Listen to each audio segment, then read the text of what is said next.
Saveurs et confidences sur Happiness. Bonjour à toutes et à tous, bienvenue sur Happiness, vous écoutez Saveurs et confidences. Ici, on cuisine, on découvre, on rit et surtout, on partage la passion du goût des bonnes choses. Aujourd'hui, on reste dans notre belle région des Hauts-de-France, à la veille de l'événement Food Amiens, organisé par l'Office de tourisme ce dimanche 16 novembre. Donc pour vous qui nous écoutez le 29, l'événement sera déjà passé, mais on vous fait vivre ou revivre ce moment si vous étiez sur le Food Amiens. Et aujourd'hui, j'ai le plaisir d'accueillir au micro de Saveurs et Confidences Stéphane Bruyé, chef et propriétaire de l'Ail des Ours. Bonjour Stéphane. Et bonjour tout le monde. Stéphane qui est déjà au fourneau. Ouais, j'aime bien m'activer tout de suite. Ouais, et qui est en train d'éplucher. Ça sent déjà bon. Ça sent déjà très très bon. Mais on en saura plus d'ici quelques secondes. Il va nous faire découvrir une recette douce et poétique, ode au maraîchage samarien, un plat végétarien et anti-gaspi. Et on retrouvera aussi la chronique littéraire de Sophie Dumortier de la librairie Martel, qui partagera une nouvelle fois ses pépites avec nous. Bonjour Sophie. Bonjour à tous. Au programme Saveurs, Confidences et secrets de cuisine. Installez-vous confortablement, ouvrez grand vos papilles et embarquez avec nous pour un voyage au cœur des Hauts-de-France. Bienvenue dans Saveurs et Confidences. Saveurs et confidences. Les Hauts-de-France, ce n'est pas seulement un territoire, c'est un véritable état d'esprit. Comme le dit si bien la célèbre chanson de Pierre Bachelet, les gens du Nord ont dans le cœur la chaleur qu'ils n'ont pas dehors. Une phrase pleine de vérité qui résonne profondément ici. Eh bien moi, aujourd'hui, j'ai envie de vous dire que les gens du Nord savent aussi poser sur la table des assiettes qui réchauffent les cœurs. Parce que la gastronomie ici, c'est avant tout du partage, de l'amour, de la générosité et du réconfort. Ce sont des plats riches de sens, qui racontent des histoires, qui célèbrent la terre et ceux qui la cultivent. La région des Hauts-de-France est un véritable carrefour de traditions culinaires, entre plats réconfortants, hérités de la ruralité et influences venues de la mer. De la Belgique voisine ou encore des grandes métropoles, ici, on aime les produits simples, bien faits, de saison et surtout locaux. Les producteurs, artisans et chefs s'engagent chaque jour pour valoriser le territoire généreux. On pense par exemple à la fameuse tarte au maroilles, à la carbonade flamande, aux moules frites ou encore aux fromages qui font la fierté de la région. C'est aussi une région qui se renouvelle et qui s'adapte et qui accueille des initiatives engagées pour une gastronomie plus responsable, locale et durable. Un engagement visible dans la démarche de chefs comme Stéphane Bruyé que nous recevons aujourd'hui. Cette richesse, cette chaleur et ce sens du partage, c'est tout ce que la région veut célébrer ce dimanche 16 novembre avec le Food Amiens. Un événement qui met à l'honneur ceux qui font briller la gastronomie des Hauts-de-France. Alors que vous soyez ici ou ailleurs, gardez en tête cette belle image. Dans le Nord, la table est toujours prête à réchauffer les cœurs. Saveurs et confidences avec Média. On se retrouve juste après une courte pause musicale pour partager un moment avec Stéphane Bruyé, chef passionné de l'Ail des Ours. Alors à tout de suite. Saveurs et confidences. Vous écoutez Saveurs et Confidences sur Happiness et nous sommes avec Stéphane Bruyé, chef et propriétaire du restaurant l'Ail des Ours à Amiens. Un lieu reconnu pour sa cuisine instinctive, végétale et raffinée, ancrée dans les produits locaux et de saison. Stéphane est passionné par le terroir des Hauts-de-France et engagé dans une démarche durable. Saveurs et confidences. Bonjour Stéphane. Alors moi, la première question que j'ai envie de vous poser, c'est pourquoi l'Ail des Ours ? Pourquoi l'Ail des Ours ? Alors, parce que moi je viens d'un milieu un peu rural, rustique, campagne, et je faisais beaucoup de cueillettes, de pêche, pas chasse, parce que je n'ai jamais pratiqué ça, mais beaucoup de balades, de cuisson de châtaignes dans les bois, etc. Et donc j'aime beaucoup travailler sur toutes ces plantes, ces herbes, ces fleurs qu'on soupçonne pas d'être comestibles ou très bonnes pour la santé. Parce que pour les auditeurs qui nous écoutent et qui ne savent pas ce qu'est l'Ail des Ours, qu'est-ce que c'est ? Justement, ça se présente sous quelle forme ? Quand j'ai ouvert il y a un peu plus de 8 ans maintenant, c'était pas si tendance que ça l'Ail des Ours, personne connaissait. Donc ils nous demandaient mais pourquoi Ail des Ours, etc. Ils étaient là en rapport avec l'ours, avec l'ail. Et en fait c'est juste une plante qui s'apparente à de l'ail sauvage en fait. C'est une plante qui va pousser au tout début du printemps. Donc moi j'aime bien ce côté renouveau du printemps début mars, elle va commencer à sortir de terre avec des petites feuilles tendres. Après, elle va s'étoffer, faire une fleur. Enfin, on va pouvoir tout utiliser sur cette plante. Elle est très bonne pour la santé, va être beaucoup plus digeste que l'ail traditionnel. Et voilà, j'aimais bien représenter cette chose pour mon restaurant, de dire voilà, c'est le début de la saison, tout nous revient. Ok. Et dans le sens un peu plus large, pourquoi l'ail des ours? Donc du coup, pourquoi avoir ouvert l'ail des ours et pourquoi avoir fait de la cuisine, avoir mis la cuisine au centre de votre vie? Voilà, c'est ça. Alors au départ, elle l'était pas. J'étais dans le spectacle, moi, dans le management d'artistes, la production de spectacles. Ouais. Et puis il y a 15 ans, j'avais envie de faire quelque chose de mes mains et surtout en rapport avec tout ce qui nous entoure. Ouais. Et j'ai entrepris une reconversion. Du coup, j'ai fait une formation pour adultes d'1 an et avec la volonté de faire de la belle cuisine, bonne cuisine et accessible au plus grand nombre. Donc à l'issue de ça, j'ai travaillé dans une brasserie amiénoise car j'ai eu l'opportunité de travailler là-bas pendant quelques années. Et puis j'ai vite vu qu'il y avait un espèce de besoin, envie des Amiénois et alentours de belles tables comme ça créatives où on s'autorise un peu tout. On parlait de cuisine instinctive. Moi, j'aime beaucoup faire en fonction de mes produits. Là, j'ai ramené plein de produits et en fait tout peut changer à tout moment, où je travaille vraiment avec... il faut qu'il y ait de l'émotion, une sorte d'histoire aussi dans ce qui est cuisiné.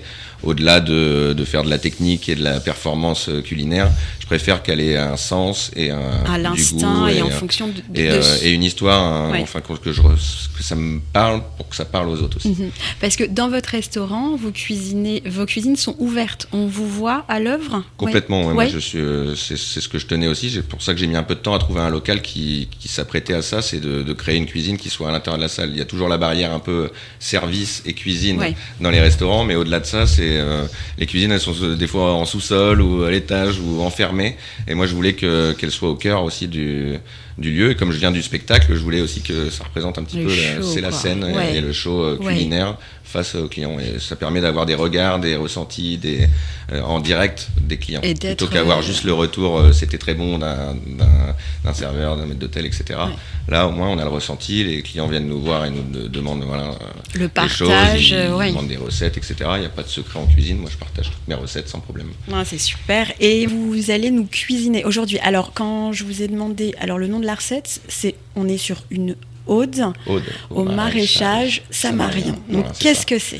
Qu'est-ce que c'est? En fait, moi, j'ai pris un petit peu tout ce qu'on peut trouver en cette saison chez mes maraîchers. Moi, je travaille avec 2 maraîchers du coin. Et je me suis dit, qu'est-ce qu'on peut faire avec ça sans pour autant gâcher, etc. Là, vous avez une dizaine de 10 voire 12 légumes différents en ce moment. On est sur une belle saison. L'automne, c'est incroyable. C'est la profusion. Et l'idée, c'est de faire un bouillon très aromatique. Un bouillon un peu avec un peu d'umami, japonisant, etc. J'ai fait beaucoup de voyages aussi avant ça, donc j'ai toujours envie de m'inspirer de ça. Donc on va faire un bouillon très aromatique avec de la torréfaction, de la fermentation aussi, on va retrouver dedans. Et à côté de ça, on va l'agrémenter de tous ces légumes, que ça soit cuit, cru, en crème, en pickles. Voilà, d'accord. On peut vraiment l'étendue de ce qu'on peut faire avec des légumes. Super. Donc là, vous avez déjà commencé. Donc ça fait déjà. On a commencé l'émission il y a 10 minutes. Et en 10 minutes, donc on a rempli une grosse marmite d'eau. C'est ça. Alors il n'y a pas d'eau encore. Il n'y a pas encore d'eau. En gros, on a fait torréfier au four des parures de légumes, des oignons, un petit peu de gingembre, tout ce qui est normalement au compost. Moi, je le mets dans mon compost sur plaque. Ok. et du coup, pour chercher une espèce de concentration de saveur et de puissance, en fait, on a fait bien torréfier avec une sauce barbecue que je fais. Et la sauce barbecue, elle reprend un peu ses traceurs de torréfaction, un petit peu pimenté, etc. Et une fois qu'on a cette base-là, on va prendre tous nos légumes frais. Là, moi, je suis en train de les éplucher. Et en fait, ma poubelle de table, c'est tout simplement ma marmite aujourd'hui. Tout ce qui va être épluché, coupé, qui ne sera pas utilisé, ira dans ce bouillon. Okay. Et puis, à l'issue du découpage de tous ces légumes, le bouillon sera prêt à être filtré pour être dégusté avec tous ces légumes. Super. Et on sent que vous mettez vraiment les produits locaux et de saison en avant. C'est un vrai parti pris. Et pourquoi c'est important pour vous? Je pense que c'est au-delà de l'importance. Je pense que ça devrait être une normalité. En fait, ça devrait plus. Je sais que, moi, j'aime beaucoup aussi travailler des produits qui viendraient d'ailleurs, etc. Mais depuis quelques années, j'ai accentué le fait je veux que la base de mes recettes soit issue de produits qui viennent d'ici. Ça va pas m'interdire d'utiliser du poivre ou du café ou des choses Bien comme ça. sûr, Je suis pas non plus un extrémiste, mais du local. Mais au-delà de ça, je pense que les produits phares, vu l'étendue de ce qu'on peut trouver dans les Hauts-de-France, on n'a pas besoin d'aller les chercher ailleurs. Et puis chaque saison a son renouveau, a ses produits qu'on attend avec impatience et qu'on est ravi de retrouver. Moi, petite aparté, j'étais en Polynésie récemment. Oui. C'est sublime, c'est bleu, cocotier. Il y a énormément de fruits exotiques, etc. Par contre, en maraîchage, c'est pour moi d'une tristesse absolue. Donc voilà, je me suis vite embêté en 3 semaines. Je me suis dit, je pourrais pas cuisiner ici parce que il n'y a pas la richesse que je retrouve dans les Hauts-de-France ou ailleurs en France même. Ouais. Bon, c'est avec les produits des Hauts-de-France, c'est central dans votre cuisine, mais du coup, la cuisine, c'est un peu ça aussi. C'est d'aller s'influencer au travers des voyages et de venir toujours apporter la petite touche en plus. Vous parliez de la saveur Yumi tout à l'heure, donc du coup, c'est quelque chose qui vient d'Asie pour le coup. Le fait de vouloir faire de la cuisine, ça a été accentué aussi par un voyage d'abord au Vietnam, où ils utilisent énormément de produits frais, de plantes aromatiques, d'où l'ail des ours aussi. On fait les marchés dans les rues d'Hanoï, c'est incroyable de la profusion de produits qu'on peut trouver. Et puis j'ai eu l'occasion d'aller au Japon, en Corée, donc de découvrir un petit peu toutes ces cuisines différentes, mais intéressantes parce qu'avec différentes techniques aussi, des fermentations que nous on utilise beaucoup pour faire du vin, de la bière, des choses comme ça, mais un petit peu moins en cuisine, si ce n'est pour la choucroute. Donc c'est très très important même pour la santé. La fermentation, c'est très bon pour apporter à la digestion des bonnes choses. Donc il n'y a pas que le microbiote, il n'y a pas un tour aussi autour du microbiote. Ça va travailler sur le microbiote. Et puis je parlais des herbes aromatiques, etc. Moi je vais en cueillette à peu près toutes les semaines.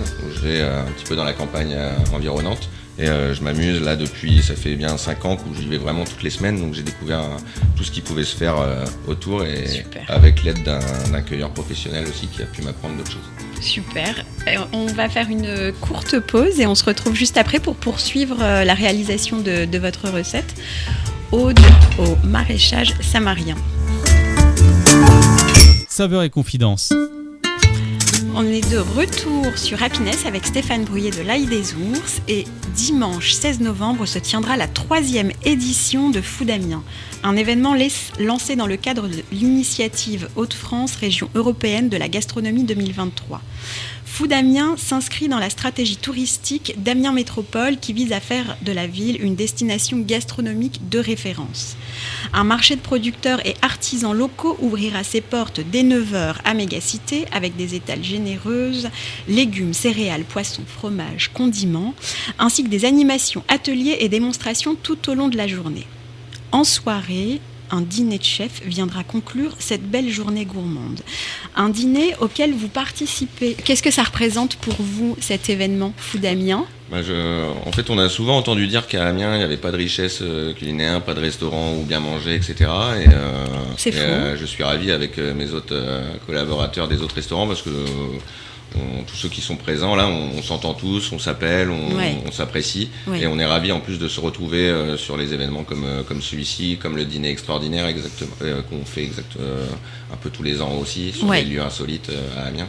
Et c'est super de pouvoir échanger, de sortir de nos cuisines, de montrer aussi à des personnes qui n'ont pas forcément la possibilité de venir dans nos restaurants qui puissent déguster aussi ces plats-là. C'est vraiment super de mettre en valeur. Je pense que c'est pour une ville comme Amiens, c'est important qu'il y ait une richesse aussi culinaire. On entendait beaucoup parler de Lille, évidemment Paris, Lyon, etc. Et à chaque fois, c'était Amiens, il n'y a rien. Donc on est ravis que maintenant, il y a des choses. Ce qui est faux pour citer d'autres chefs qui seront présents sur le dîner de chef, qui se présente avec 9 plats, 9 dégustations, si je ne me trompe pas, sucré, salé, sucré, fromage également. On a Éric Gachignard de La Flamiche, Frédéric Barrette des Orfèvres, Stéphane Bruyé, donc vous de l'Ail des Ours, Thomas Dumont de Hyacinthe, Christophe Voisin, le Moulin aux Écrevisses, Margot Servoisier, les Gâteaux de Margot, Corentin Gavois et Hugo Lacatelli de Instinct, Indmela à la Fraîche et Nicolas Chamoin, la Clé des Champs. Alors, Stéphane, pour ceux qui nous écoutent et qui ne connaissent pas les Hauts-de-France, du coup, comment est-ce que vous décririez la cuisine des Hauts-de-France pour vous? Qu'est-ce qui pourrait la rendre unique? Quelle est sa particularité? Alors, c'est toujours compliqué de décrire une cuisine globale parce que chacun va avoir ses intuitions, son instinct, parce que quand on pense à la Bretagne, etc., tout de suite, on est en mode beurre salé, galette. C'est ça. Nous, elle va être, elle est tout aussi généreuse parce qu'on est dans une région où quand même le climat sur l'automne-hiver, il commence à être un peu frais. Il y a une petite bruine qui s'installe. On aime bien être réconforté par des choses chaleureuses, mais c'est surtout qu'on aime bien les partager, ces choses-là. Ça va pas être forcément la cuisine qui va être au centre, mais aussi la convivialité qui va régner avec.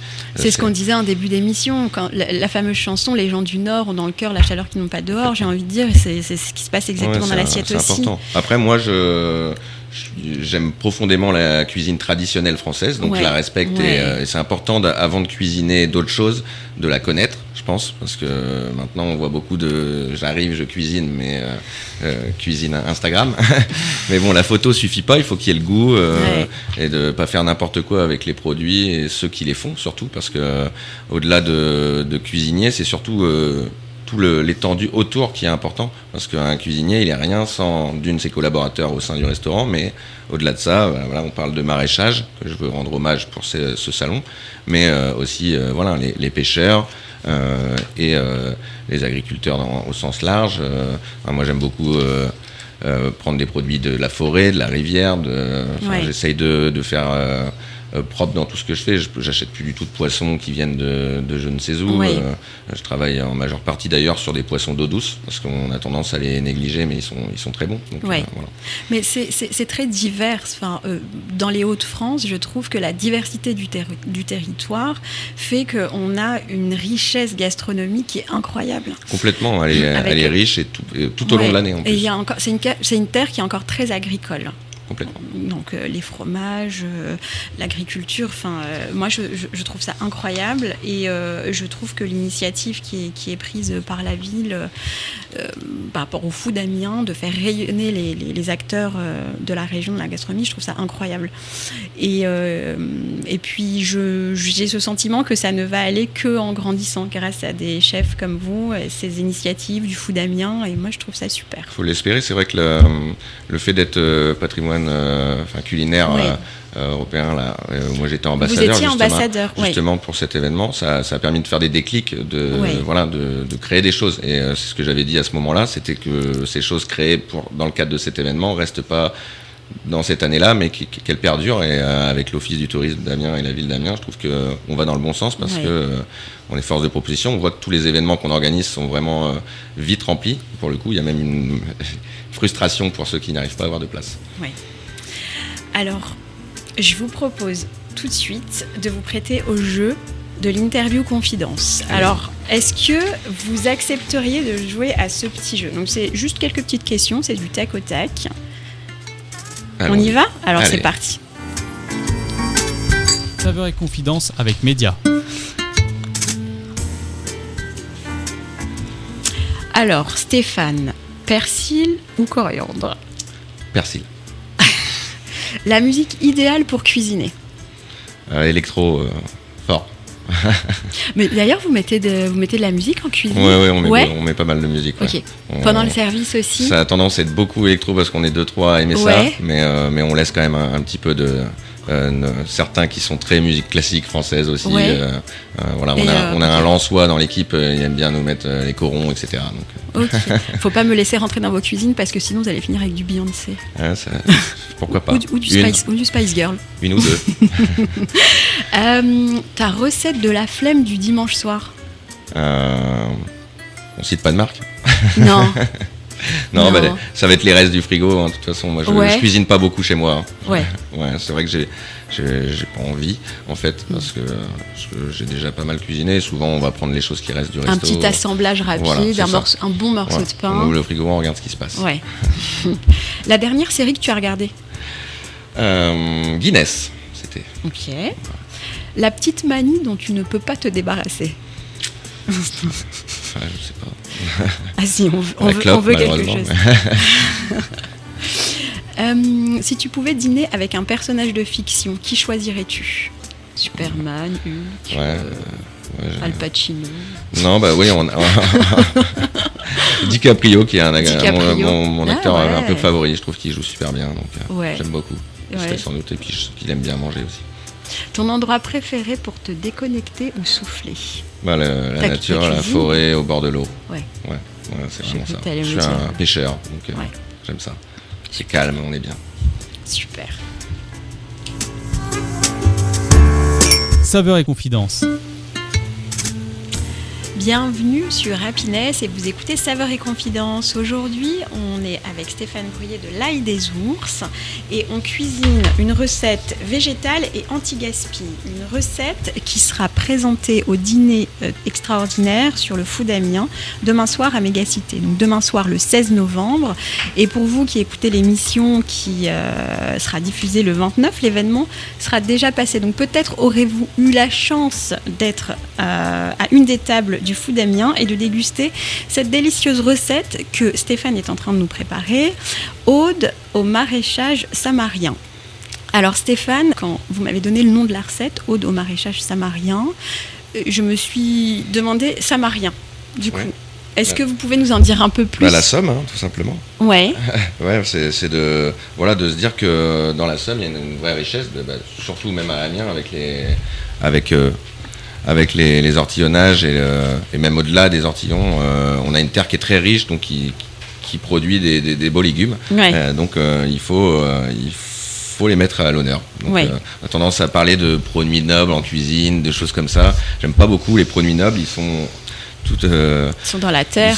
Ils sont là aussi, c'est pas juste une Saint-Jacques, une langoustine ou un homard, c'est aussi un beau navet, une belle betterave, un beau chou. Et quand on voit le travail que c'est le maraîchage, moi ça me rend admiratif, parce que quand je vais chercher mes légumes en début de semaine chez mon maraîcher, je me dis waouh, et puis ça va vite et ça n'arrête jamais en fait. C'est comme en cuisine où on s'arrête jamais, eux aussi, parce qu'il faut penser à la prochaine saison, à replanter, à remettre, à désherber, parce qu'en plus eux ils sont pas du genre à mettre un coup de spray pour désherber, donc c'est un vrai travail de forçat presque. Puis ils sont un peu votre source d'inspiration, puisque du coup ça va déterminer aussi un peu votre carte au restaurant qui va changer au fil des saisons. Complètement, je suis incapable d'écrire une recette sans les produits à disposition, donc si on me dit qu'est-ce qu'il y aura en menu dans 2 mois, je peux pas répondre. Je peux même pas répondre pour la semaine d'après, donc une fois que j'ai tout, en fait, tous les produits qui étaient disponible sur un instant, je fais mes recettes, mais jamais aller chercher le produit pour faire la recette, plutôt faire la recette une fois qu'on a le produit. C'est la recette qui vous inspire, le produit qui vous inspire, et vous changez la carte donc en fonction au fil des saisons. C'est ça, il y a aucune règle pour le changement de carte. Il y a un plat qui peut changer, 3 plats, on laisse pareil, ça dépend en fait. Et là, si je viens, donc on diffuse l'émission le 29 novembre. Si je viens là dans votre restaurant sur décembre, qu'est-ce que je vais pouvoir déguster à la carte ? Alors on va déguster évidemment tout ce qui est légumes produits de saison. J'ai une cuisine qui est très... rappeler, elle est végétale. Mais elle n'est pas végétarienne ni végane. Il y a quand même de la viande au Bien sûr, on va retrouver des anguilles fumées de la Haute-Somme. On va retrouver... Que vous avez pêché vous-même ou... Non. On va retrouver de l'ombre chevalier d'une pisciculture du Nord. Des poissons qui ont été pêchés sur les côtes. Et en ce moment, on est évidemment sur la chasse, parce que ça fait partie aussi du patrimoine des Hauts-de-France, la chasse. À la carte en ce moment, j'ai du sanglier, du cerf. Il n'y a pas beaucoup de restaurants qui proposent ce genre de pièces. Pourtant, ils sont là et il y en a. Il ne faut pas dire les chasseurs blacklistés. Il y a des bons et mauvais chasseurs. Faut que ce soit bien encadré. Complètement. Et donc là, dans ce bouillon, à la saison à laquelle on se trouve, donc qu'est-ce qu'on va retrouver ? J'ai vu tout à l'heure donc du navet. Alors là, on retrouve un petit peu le panel de ce qu'il y a en ce moment, du panais, du céleri, il y a encore des courges, il y a du fenouil.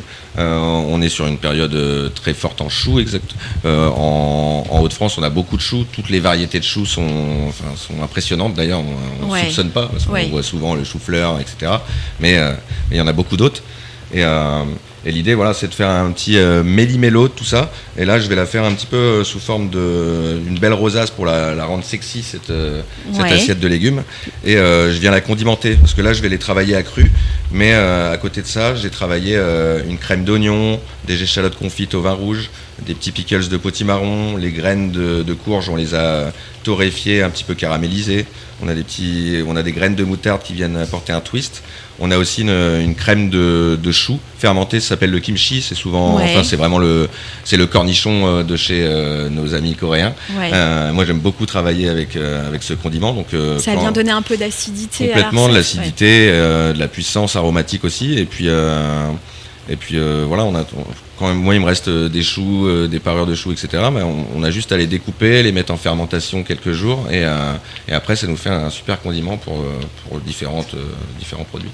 Et donc là vous les avez découpés à la mandoline. C'est ça, j'ai fait superposés parce que du coup les auditeurs ne voient pas, mais nous on voit et c'est très très très joli avec toutes les couleurs des légumes. Donc ils ont été superposés. C'est ça, ils ont été superposés en très fines tranches. Après j'ai condimenté, comme je vous disais, avec les moutardes, etc. La crème d'oignon. Et on va venir rouler ça pour former une rosace. Et pour que ça soit aussi agréable dans l'assiette. Donc là je viens rouler un petit peu tous ces légumes. Alors ça a un équilibre précaire, mais une fois qu'il est dans l'assiette, ça tient. Donc on vient un peu faire un fagot de tout ça. Voilà. Et on vient l'attacher avec différentes tranches de légumes comme ça. Et après, on va venir le couper et le mettre dans l'assiette. Et ces légumes, ils vont cuire juste doucement avec le bouillon très très chaud qu'on va venir verser dessus. D'accord. Voilà, c'est un peu le bouillon qui va faire la cuisson globale du plat.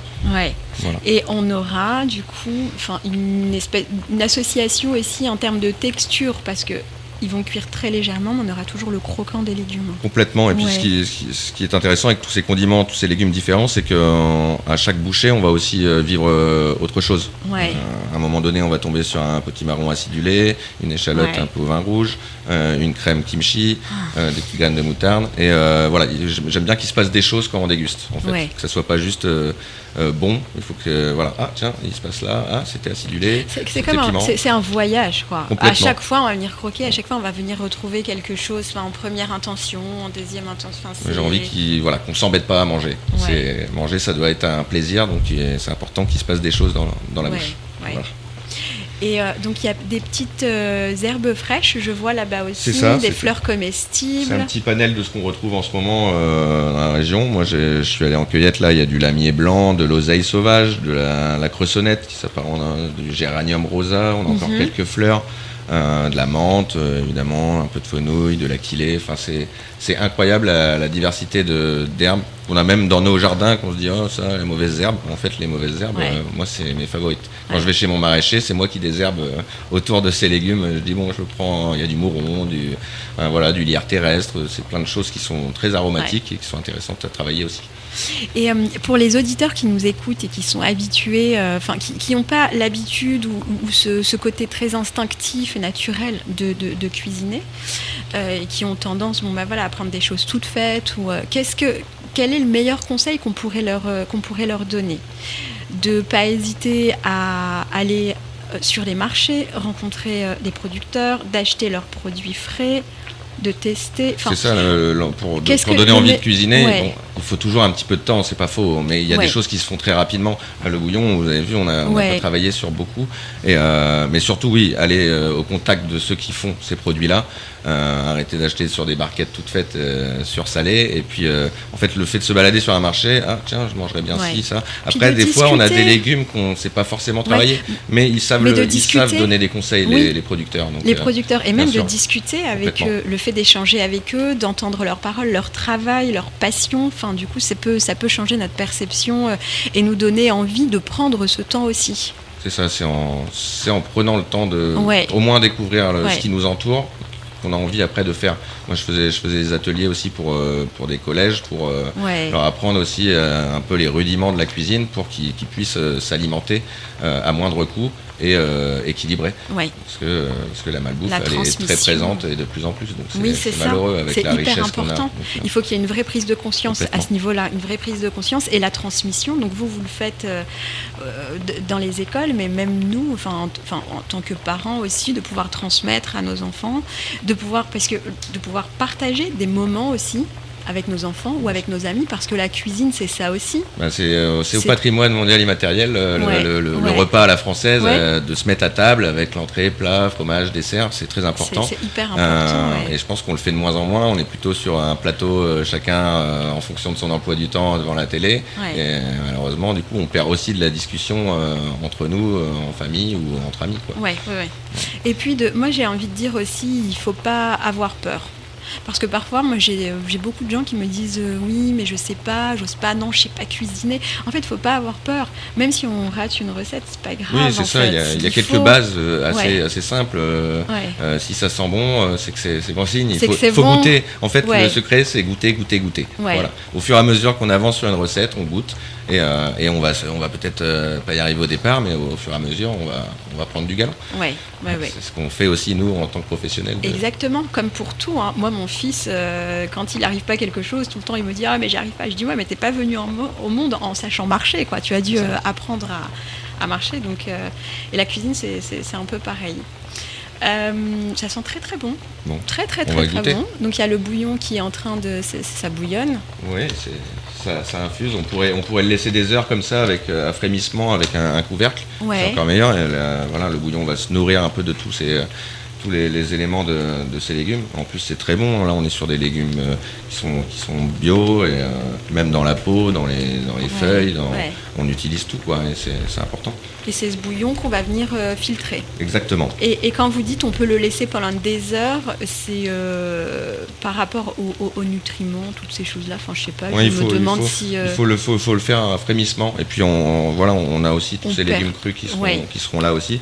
Évidemment, il y a une déperdition de nutriments, etc. quand on fait bouillir longtemps.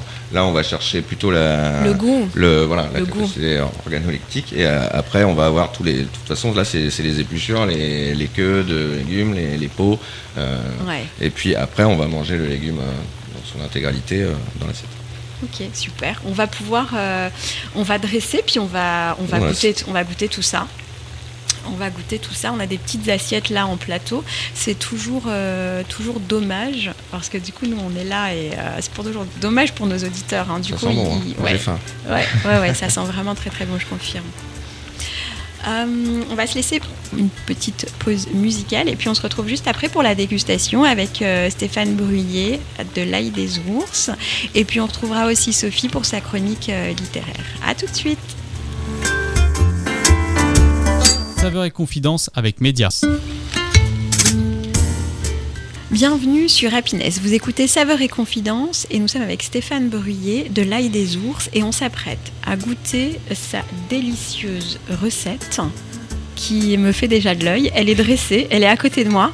Et donc Stéphane, hors antenne, du coup, tu es en train de terminer ta recette et tu nous proposais, parce qu'on est plusieurs là au studio et on est tous en train de loucher sur l'assiette que tu as dressée, de dresser nos assiettes. Exactement, moi je trouve que c'est sympa aussi, c'est une cuisine de partage, on a parlé de ça. Super. Donc chacun va prendre ses petits condiments, ses légumes. Alors on y va. Et composer son petit bol. On y va, c'est parti. Sophie, Damien. Comme vous le souhaitez. Donc en fait, ils vont prendre les légumes qui ont été découpés à la mandoline, de venir faire l'assemblage, on met dans l'assiette et ensuite on verse le bouillon. Exactement. Super, on va les laisser faire. Et puis... Vas-y, je te laisse faire d'abord parce que j'ai pas tout compris. Non. Ah bah vas-y, parce que du coup moi je pense que je vais déguster celle du chef. Ah ouais. C'est la tienne. Ah ouais, on voit concrètement comment elle fait en fait. Elle veut pas faire le travail, donc j'arrive et je me pose. Bravo, ok, je vois le genre. Mais regarde-moi ça. Et donc du coup c'est ce qu'on disait hors antenne. La cuisine, ça passe aussi par le visuel. L'assiette là, elle est absolument merveilleuse. C'est des couleurs, c'est des textures, c'est des formes, il y a du volume. Et dresser une belle assiette, moi je trouve que c'est important, puisque du coup on commence à déguster avec les yeux. Et je crois savoir que c'est vous qui avez fait l'affiche pour le Food Amiens aussi. Alors, j'ai pas réalisé l'affiche, mais j'ai réalisé les Les plats, plats. qui sont Ouais. apparents sur l'affiche, tout à fait. Ouais. Ok. On a pris une après-midi comme ça où j'ai dressé des plats selon l'inspiration également. Ouais. Et puis on s'est amusé comme ça sur une journée pour cette affiche. Très très belle affiche. Merci. Alors on y va, on dresse Allez. pour Voilà. pouvoir passer à Tu la vois, t'as les petits dégustation. légumes, les radis, il y a même un peu de pommes, du fenouil. Faut peut-être même pas s'embêter, tu prends un petit peu de chaque. Un peu de chaque, souvent, comme ça, on fait ça. Là, il y a un petit peu en pickles également. On peut prendre même à l'arrache, si je puis dire. Et en fait, souvent, c'est l'ensemble qui va faire que ça va être joli. Si on s'amuse comme ça à en prendre plusieurs, et on n'a pas forcément besoin de les rouler ou quoi, juste les disposer comme ça. Et en 2 secondes, on va avoir une assiette qui va avoir du volume. Et après, on s'amuse à la condimenter avec ce dont je parlais tout à l'heure, des pickles, un petit peu d'échalotes, des graines de moutarde qui ont été marinées. Et c'est ça qui va donner aussi toute la puissance après à ce plat. Donc on n'est pas obligé d'être expert en dressage pour s'amuser avec ça. On peut juste mettre comme on le sent, comme on a envie. C'est ce que je fais aussi maintenant avec des étudiants. Avec l'Agorae, on organise aussi des ateliers culinaires et on s'amuse comme ça à dresser chacun nos assiettes. On s'amuse, et tout de suite, même sans, ça fonctionne. Et le tout, c'est que ça soit bon après. Ouais, ça a l'air. Ça, on va voir à la dégustation. Ok, on y va. Bah, Tu peux verser le bouillon, Damien, ouais, vas-y. Si tu prends ton assiette et comme ça, avec faut que je Sophie, prenne on va une faire petite l'assiette louche. de... Allez, où cette louche ? Voilà. Les légumes du coup vont à peine cuire. Et moi j'aime bien rajouter une petite huile végétale. C'est le verre de, comme je disais, on jette rien. Le verre de poireau, les tiges, etc. On en fait une huile verte qui va apporter aussi ce côté végétal frais à ce plat. Voilà. Je t'en prie, amuse-toi. On s'amuse. Pour le goût, c'est important de rajouter un petit peu tous ces condiments, même des herbes. Il y a de la menthe, du fenouil, du lamier, ça vaut. Bon, La poissonnette également. je vais tester parce qu'on va être très honnête. Stéphane m'a aussi mis des pétales de fleurs. Voilà. C'est ça. Il y en a ouais, encore, même en automne, vous avez vu. Parce que Ah, mais pour moi qui suis un viandard, manger des feuilles, des fleurs, C'est super. Ouais, ça me fait bizarre. Bah, tu vas nous dire, parce que du coup, c'est grâce à ça, on peut ne pas être végétarien, mais quand même opter pour une cuisine végétale. Ouais, franchement, oui. C'est bon. Ouais, c'est Alors, bon. qu'est-ce que tu... bon, ça Alors, fonctionne comme on les sent le côté. Alors là, c'est parce que tu m'as mis des pommes aussi, Stéphane. Il y a un petit mais peu de pomme. Ça, On c'est sent le côté important. acide qui rehausse un peu le truc. Mais ça commence tout de suite avec un umami qui vient comme un petit velours qui vient se poser sur la langue et qui est rehaussé un peu, qui est un peu cassé par l'acidité de certains légumes. C'est très intéressant. Et c'est vrai que la moutarde, voilà, Stéphane m'a mis quelques grains de moutarde. On le sent, mais pas trop. C'est juste ce qu'il faut. On a c'est pas le côté hyper relevé qu'on peut avoir de la moutarde. Là, on a juste le petit peps qui permet à la langue de changer de saveur. Ouais. Comme une virgule en fait à la radio. Voilà. Exactement. Parce que c'est ce qu'on dit dans une recette pour équilibrer la recette, Stéphane. Il nous faut est-ce qu'il nous faut... On dit toujours qu'il faut un peu de sucré, Alors, de l'acidité. on n'est Est-ce pas que c'est forcément une obligé règle? d'utiliser les 5 saveurs dans une recette parce que si on a envie que ça soit juste acidulé ou juste Ouais. sur l'amertume, etc., Ouais. quand on va travailler l'endive, on va pas forcément aller chercher le sucré ou l'acidité, etc. On va apprécier cette amertume du nord de l'endive. Donc je vais pas rajouter du miel ou du sucre comme beaucoup font parce qu'ils n'aiment pas. Ouais. C'est dommage, on cherche justement à avoir et faut mettre le bouillon pour déguster. Ah mince. Et puis surtout, il y a de la mâche. La mâche est différente en fonction de ce qu'on a pris là, parce qu'il y a Stéphane, tu nous as mis comme tu disais, des légumes coupés finement. Certains sont cuits, certains sont crus. C'est très intéressant parce que du coup la mâche n'est pas la même. On a vraiment une différence de mâche dans la bouche. C'est vraiment très C'est intéressant. ça. En fait, c'est un bouillon qui va être équilibré et très très bon. Et en plus, on va avoir ce côté de satiété parce que justement, il y a de la mâche. Si on avait bu juste un bouillon le soir, etc., on se dirait bon, j'ai faim une demi-heure après. Là, le fait d'avoir aussi des choses à croquer, à mâcher, à déguster, c'est ça qui rend aussi le côté intéressant. Et c'est pour ça que quand il y a un saveur et confidence à préparer, je ne mange pas. Comme ça, moi, c'est sûr. Alors, est-ce que tu es convaincu, Franchement, Damien? ouais. Moi qui suis pas très bouillon, j'aime pas ça, c'est pas mon truc. Parce que justement, comme tu disais, ça manque de mâche, puis une demi-heure après, on a faim. Là, clairement, je me sens, C'est extra. je sens que je vais être calé. Oui, puis rien ne nous empêche, parce que là on est quand même très sur le légume, pour équilibrer le plat, de rajouter une graine, un féculent, des nouilles, des choses comme ça dedans. Et là on arrive sur un plat complet. Et la pomme, je trouve que d'avoir rajouté la pomme qui s'est glissée entre les... Ouais, je trouve ça génial. C'est hyper bon. Sophie, tu valides ? Je valide, c'est excellent. Donc du coup, je te propose d'enchaîner avec toi directement, Sophie. Qu'est-ce que tu nous as déniché ? Je suis désolée parce que j'ai encore toute la saveur dans la bouche. Sophie qui nous présente la chronique littéraire. Donc dans chaque émission, du coup, Sophie, tu nous déniches des pépites qu'on peut retrouver à la librairie Martel d'Amiens. Et donc aujourd'hui... Alors aujourd'hui, le livre que j'ai choisi prend tout son sens avec tout ce que l'on vient de voir et tout ce que l'on vient d'entendre. Effectivement, la cuisine picarde. En l'occurrence, c'est le livre que j'ai choisi aujourd'hui, c'est Cuisinière picarde aux éditions de Stéphane Pachet, qui reprend vraiment une cuisine authentique, une cuisine familiale, une cuisine vraie. Et c'est ce qu'on a aperçu là aujourd'hui, effectivement, avec toutes ces couleurs, toutes ces saveurs. C'est un ouvrage qui montre toutes les recettes classiques en général, plus d'autres petites recettes auxquelles on n'aurait peut-être jamais pensé, avec du vocabulaire bien picard, bien de chez nous. On a de la chance d'avoir une grande variété de produits sur notre territoire, entre le littoral, les pâturages, les vergers, les champs, donc ce qui nous permet effectivement, comme le disait Stéphane, d'avoir toute cette variété de produits maraîchers. Et donc cet ouvrage est présenté un peu comme un grimoire de nos grands-mères, c'est pratiquement écrit à la main, c'est sur du papier un peu vieilli. Oui, il a l'air très beau. Il est super joli, il n'est pas très cher, il est au prix de 10,50 €, donc on peut facilement faire des recettes à la maison. Alors, pour s'ouvrir un peu l'appétit, même si ça y est, là c'est déjà fait avec cette magnifique recette élaborée par Stéphane, j'ai fait quelques petits choix stratégiques. Bon, il y a les entrées classiques. Alors, j'ai pris des recettes où je ne connaissais pas, moi, le vocabulaire, des croquettes de sauterelles de la baie de Somme. Alors, est-ce que vous savez ce que c'est que la sauterelle de la baie de Somme ? Je pense que Stéphane lui connaît. Eh ben non. Alors c'est crevettes. Exactement, voilà. Alors, c'est parce que ça doit sautiller sûrement et frétiller sur la plage quand on va à la pêche à la crevette. J'ai trouvé ça très joli comme appellation. Après, il y avait aussi la menouille. Alors, qu'est-ce que la menouille ? Alors, on est avec notre cocotte de haricots, sûrement de Soissons, avec des oignons et des pommes de terre au lardon. Alors, ce sont des produits gourmands, ce sont des produits qu'on peut se procurer assez facilement.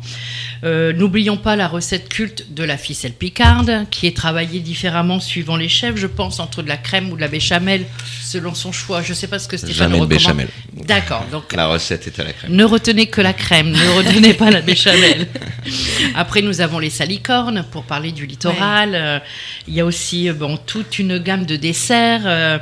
Alors, à ne pas confondre avec le bisteux, là, c'est le bisneux. C'est une recette d'un gâteau classique, sûrement avec de la farine, des œufs, enfin tout ce qu'on peut trouver. La rabotte picarde, la fameuse rabotte. C'est la saison. Et le gâteau battu. Ne pas oublier le gâteau battu. Alors le gâteau battu, dans ce livre de recettes, il nous conseille de ne pas avoir peur de le préparer en très grosse quantité pour être sûr de ne pas le rater. Parce qu'en plus, ça se conserve relativement bien du moment que vous le mettez dans un sac hermétique, plastique, d'après ce qu'il nous conseille dans les petites recettes de grand-mère, après à vérifier. Mais voilà, donc dans cet ouvrage, vous allez pouvoir retrouver toute cette bonne recette. Il n'est pas très épais, mais je pense qu'il y a suffisamment de quoi après titiller vos papilles. Et après, j'avais fait d'autres choix aussi, mais c'était plus un peu des livres sur les Hauts-de-France, un peu plus large au niveau de notre territoire, sur les recettes secrètes des estaminets, parce que les estaminets font les lieux aussi de convivialité et on retrouve aussi les recettes traditionnelles.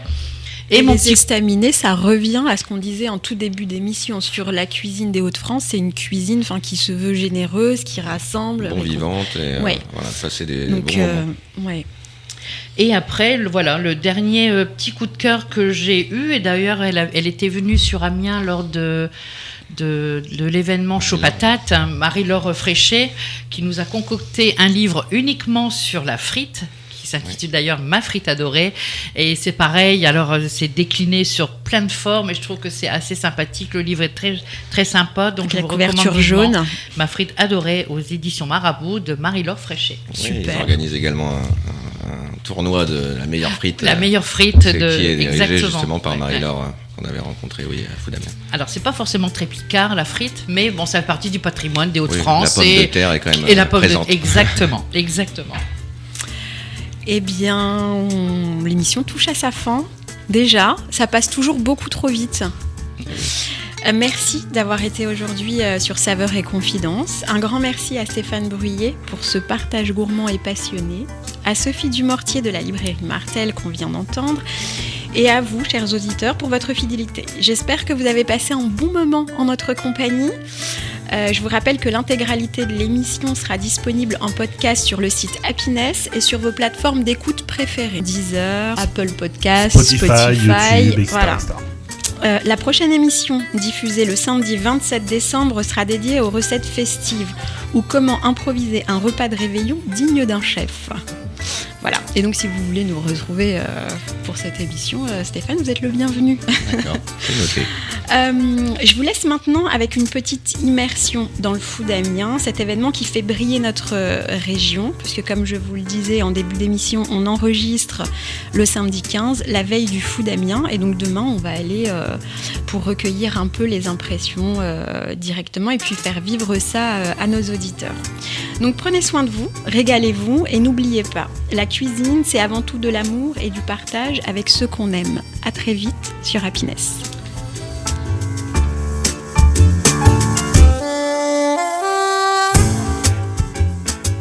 Alors nous sommes sur le Food Amiens en compagnie de Pierre-Yves Hurtevent, président de l'Office de tourisme d'Amiens. Bonjour à tous. Est-ce que vous pouvez nous parler un peu de cet événement, le Food Amiens, qui a lieu aujourd'hui pour la 3e édition? La Food Amiens, c'est né de la volonté d'Amiens Métropole avec Mégacité de créer un événement qui rassemble tout l'écosystème de ceux qui font à manger, ceux qui produisent et ceux qui aiment manger. C'est une occasion vraiment unique de pouvoir les rencontrer, leur parler, puis voir aussi les chefs les transformer. Bonjour, je m'appelle Frédéric, je suis apiculteur. Je suis maraîchère. Je suis artisan confiturière depuis 6 ans. Et on retrouve Aymeric. Salut! Pour ceux qui n'auraient pas écouté la toute première émission de Saveurs et Confidences, Aymeric était notre premier invité. Tu es expert en huile essentielle. Oui, c'est mon expertise depuis 25 ans. On extrait des huiles essentielles sur mesure qui viennent sublimer les recettes des autres. Et dites-nous un peu ce que vous proposez sur le Food Amiens aujourd'hui. Des miels de saison, un miel de tilleul, c'est qu'il est local. De très bons légumes et des variétés plus ou moins insolites.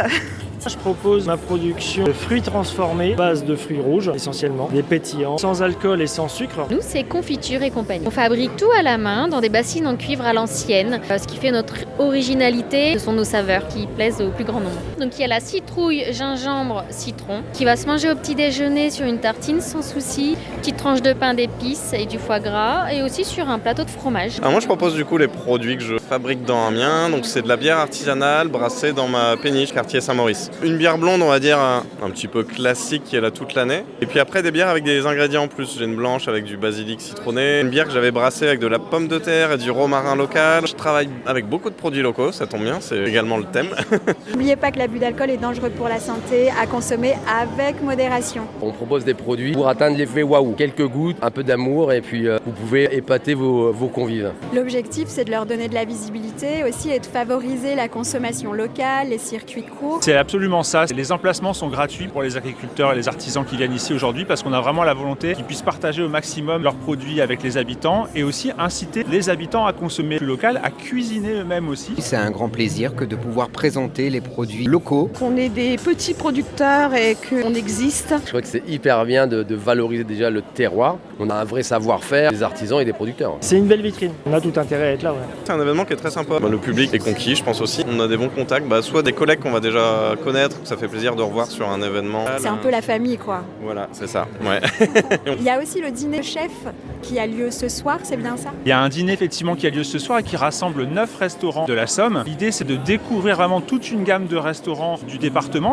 On est très surpris parce que c'est vraiment très beau, c'est très intéressant, c'est varié. C'est un événement que vous voulez ancrer dans le temps? Oui, l'événement va s'ancrer dans la durée. Les gens le réclament, les gens l'attendent. Après, on tient à garder ce côté très convivial, très proche. Il faut qu'on puisse parler aux agriculteurs et demander un conseil au chef. Ça, c'est important pour nous, ce côté chaleureux, convivial, qui est vraiment aussi une façon de faire un événement à l'amiénoise. Merci beaucoup d'avoir répondu à nos questions et surtout merci infiniment pour ce très bel événement.